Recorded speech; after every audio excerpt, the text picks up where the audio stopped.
Well, it's match day today. Is United in the jaws of defeat?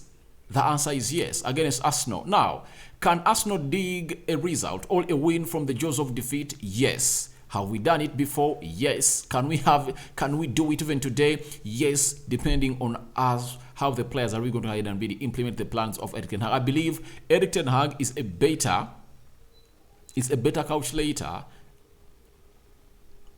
on winning such games. I know he's really great and he's having one of the best seasons of really playing under a team that can really finance him, because at Ajax he was that kind of manager that used to get that huge all heft backup from the bosses. But welcome to United Matters channel. We are talking Dusan Vlahovic alerting Erik ten Hag on his availability and obviously coming out and really confirming to us that he would love to join Manchester United. We're going to weigh in Osimhen, Vlahovic and Harry Kane. That's it. Then after that, we're going to talk about Erik ten Hag talking about how United has prepared well for the Arsenal game.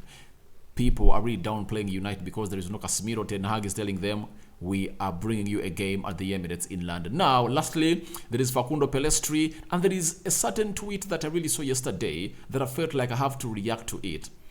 John Murtough coming out and imparting himself on him having scouted Erik ten Hag way back since 2017. Isn't that a lie? Isn't that a lie?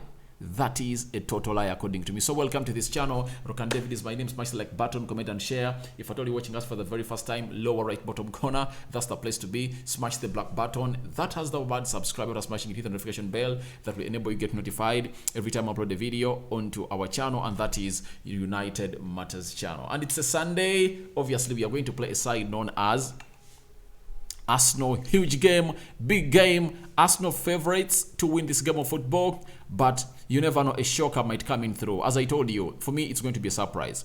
If we get a result from the Emirates, it's going to be a surprise because everything is playing in Arsenal's favor. You get? Even the last thing that wouldn't have happened to us of Casemiro missing out happened in the game of Crystal Palace. You get?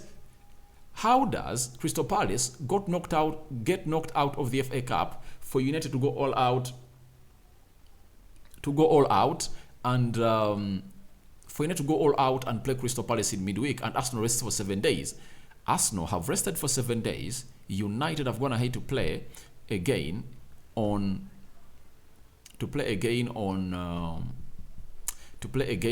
the midweek, and they've rested for 3 days. Arsenal have rested for close to 7 days. So it shows you how that might be a big impact to this game of football. But I believe the players are really reconditioned very well and recovered, and you're going to be having a very good game.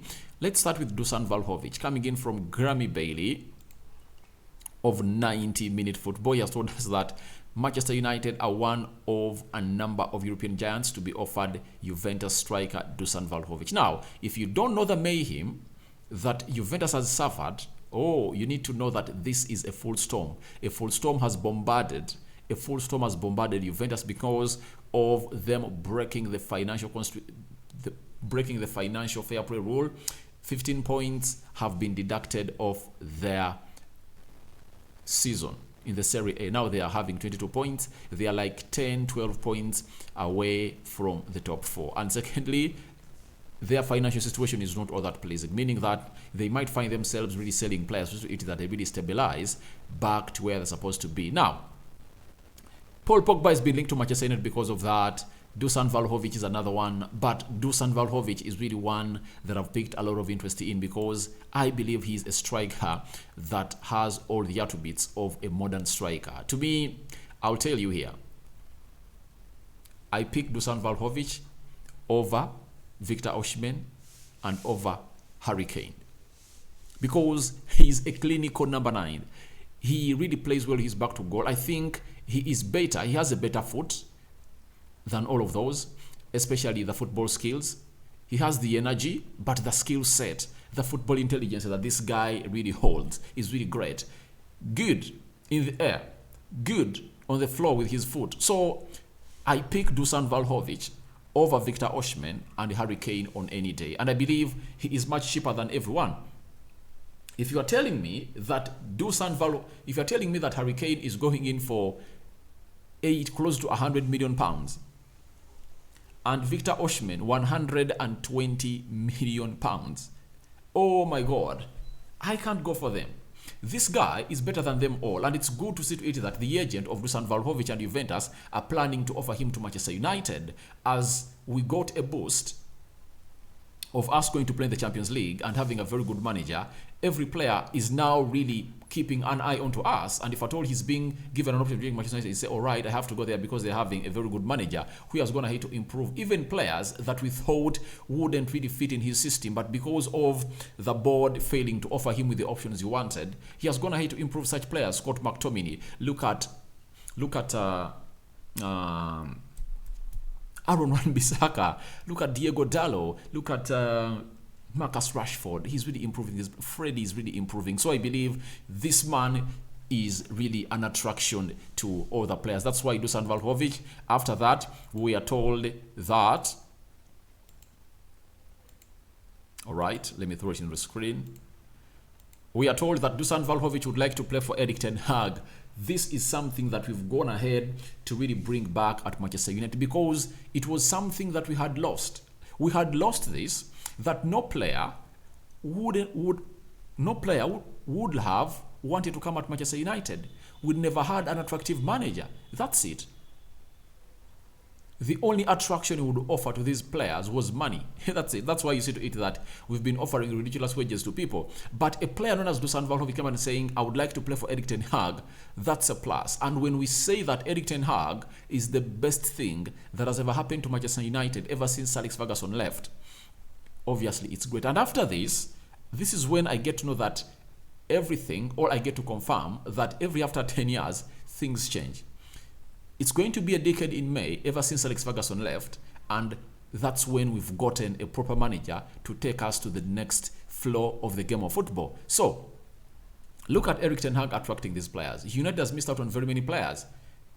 Haaland would have been at Manchester United if at all we had a better money that would attract these players. That's it. So, there is Jude Bellingham. He went to Germany. Solskjaer was there, but because he was a PE manager, he couldn't handle. And obviously, everything really slipped out of our hands. You get? So, we are having a manager that can attract players, and obviously, that's why you saw to it that has brought in quality players. Eriksson, Lisandro Martinez, Casemiro, Malacia, Anthony, Weghorst. So, we hope that in the summer we're going to get this player. And we've been told by Grammy Bailey that United are considering him alongside other pre-established transfer targets, Victor Osimhen, Benjamin Šeško, and Harry Kane ahead of next season. 100% agree with United, because if you're talking about a number 9 who is clinical and is talented, he's a modern striker who gives you everything that you would assume your striker to be having, he's the guy. He's better than Victor Osimhen, he's better than Harry Kane, and remember, he has been having a bad injury spell at Juventus, meaning that the physio team at Juventus is not good at really treating this player. But if at all this guy passes the fitness test and the medical, and Erik ten Hag really feels that he's really there to go in and really get us done, especially after the medical department coming out and really confirming to us that the guy is really ready to play for United and is not going to be having injuries, get him in. Get him in immediately, because Harry Kane, 30 years of age, being sold at £100 million. Victor Osimhen, he's aggressive, he's fast, but talent. You see, Vlahovic is a combination of a complete finished article. That's it. But Harry Kane lacks some bits of the game, lacks some bits of a striker in his game. The same applies to Victor Osimhen, but Vlahovic is a natural. He's a natural. Everything is part of him. Has a very good feet, good left feet, good in the air. He has the energy, plays well with his back to goal. He can play an inclusive game. And obviously, his hold-up play is out of this world. He has the height, he has the size, he has the pace. That is Vlahovic. Good on one-on-ones. He can burst into space. This guy is the real deal, and I'm happy to hear that even United are really considering Vlahovic over Harry Kane and a player known as Victor Osimhen. So after that, we have a story coming in from Fabrizio Romano as far as Pellistri is concerned. Remember, Pellistri, him and his agent want to go on loan out. Even if it's a permanent deal, they would call in for it. But Erik ten Hag doesn't want to sell the player. Now, we've been told by Fabrizio Romano that Flamengo are no longer a loan option for Facundo Pellistri. Valencia are pushing 2 Serie A clubs as possibilities. United will decide next week whether they want to send Facundo on loan or not. But why not send this guy on loan? This is really something that I'm really arguing about. He's not being played regularly. Sancho has come back. You get? There is a player called sorry about that. There is a player called Garnacho playing very well. So there is Anthony Elanga. Why don't you sell off this player or really loan him? If at all you feel like you want to see the best out of this player. Maybe Ten Hag believes that the more he stays with him, the more he's going to improve. But I doubt. You can't stay with this player by not playing him games and he gets better. He won't get any better. He's just getting rusty because a game, a competitive match, is better than a training session. That's why I would like to see the likes of Charlie Savage, Kobe Mainoo, Zidane Igbo loaned. And I was happy to see to it that Shora Shoretia was loaned to Bolton. Even if it's a League One side, let that player go outside there and play the game of football, because it's through there where he's going to perfect and become what you want, provided you've loaned him to a team that really has a philosophy like what Ten Hag really believes in. I believe that's the best thing. And I don't agree with Facundo Pellistri being loaned to Valencia or Serie A clubs. I want him to get a move in the Premier League or the Championship. I believe there are teams that will take this player on any day and give him very many games, because he needs to build on his physicality, work upon it, and the moment he approves that outside everywhere, then he'll be a player that will be wanting at Manchester United. So I 100% believe they should let the guy go on loan. That's it. Let's not really kill another year for the lad. And I believe in the summer he would have gone on the loan, but the problem was he got an injury when we are playing Atletico Madrid in Oslo. That is Norway. So that is it. Now, let's talk about a player. Let's talk about the game of Manchester United. Erik ten Hag has gone ahead and really issued out statements via Manchester United TV and Sky Sports that we have a prepared team to face Arsenal and a good plan and energy, and we will be acting that. To me, my entire strength is in this guy, Erik ten Hag. If at all you had gone to Arsenal when you're having Dalot, when you are having Casemiro, when you are having Anton Martial, Sancho, I would have come here and told you that's a done game. We are going to beat Arsenal, because that is an overdose to Arsenal. That's it. You get? You start Dalot, Luke Shaw, Lisandro Martinez, Varane, Casemiro, Freddy, Eriksson, Bruno Fernandes, Martial, Marcus Rashford. What does that mean? Your bench is having Garnacho, Sancho,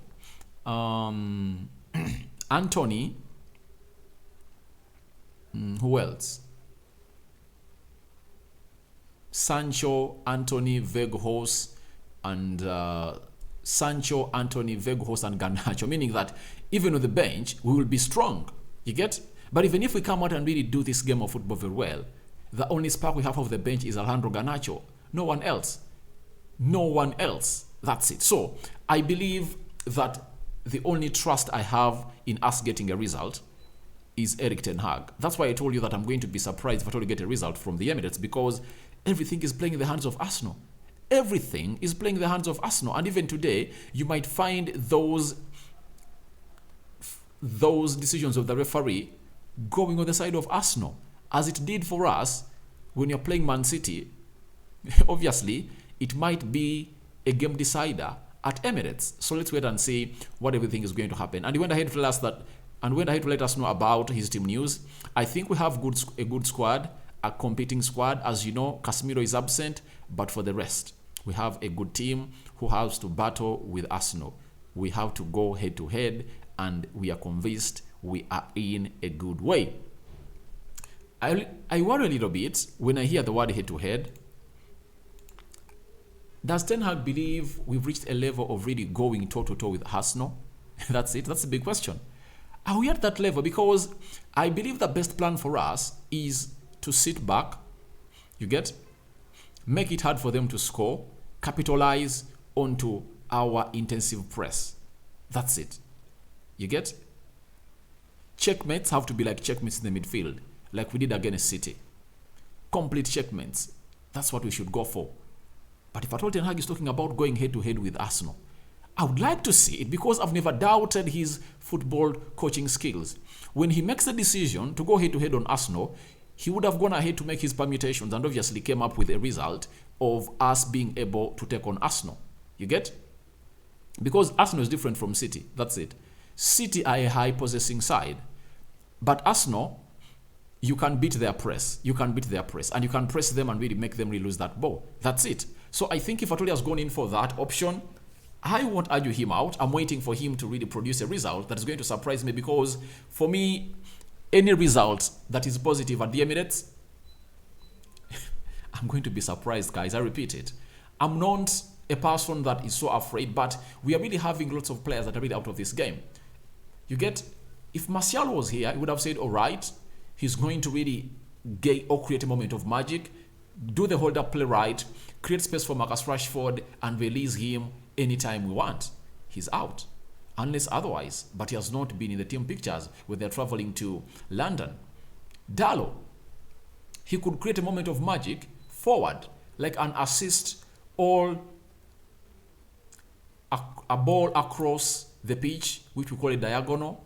So I don't see the chemistry. And then Casemiro is out. So we're having 3 crucial players out of this game.